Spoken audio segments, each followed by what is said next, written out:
Pasado na sa Senado on third and final reading ang anti-POGO bill. Pinaparusahan nito lahat ng may kaugnayan sa POGO bukod sa mga operator. Ang mga Pinoy na nawawalan naman o mawawalan naman ng trabaho, tutulungan ng Labor Department. Ang detalye sa agenda report ni Hannah T. Wakasan na ang salot na dulot ng POGO. Yan ang pahayag ni Senator Win Gatchalian matapos ipasa ng Senado sa third and final reading ang Anti-POGO Act. Sa botong 23-0, lusot ang panukalang batas na tuluyang magbabawal sa offshore gaming operation sa Pinas. Hindi na pwedeng magbigay ng license ang PAGCOR o Ecozone Authority sa mga ito. Di lang operators ang papatawan ng parusa, kundi pati mga nagpapaupa, yung mga tumatanggap ng bets at nagpo-provide ng gaming content.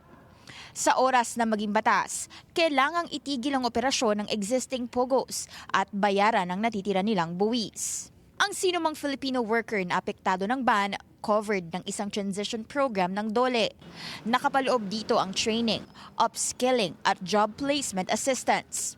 Unang pumutok ang issue sa POGO nitong mga nakaraang taon matapos madawit ang nooy Bamban-Tarlac Mayor na si Alice Guo sa di umano'y criminal activities nito. Sa isang raided POGO hub sa Porac, Pampanga nitong 2024, naiwan ang bakas ng torture sa mga kwartong ito at mga gamit ng foreign workers. Kasama rin ang sandamakmak na SIM sa opisinang ito na para umano sa scamming ng mga dayuhan.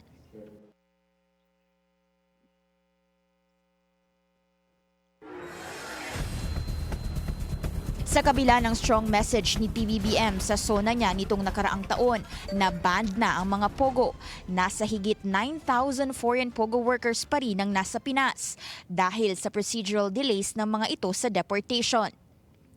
Ikinatuwa ni Senator Risa Ontiveros ang pagpasa ng panukala. Siya ang nanguna sa Senate investigation sa POGOs nitong nakaraang taon.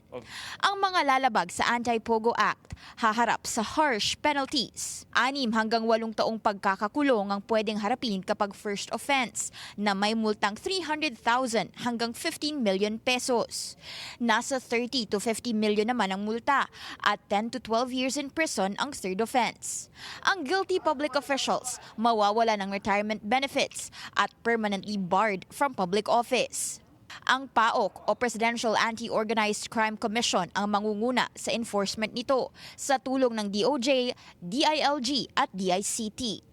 Malinaw ang mensahe ng Senado sa pagpasa ng panukalang ito. The POGO era in the country is over. Para sa agenda, Hannah T. Billionario News Channel.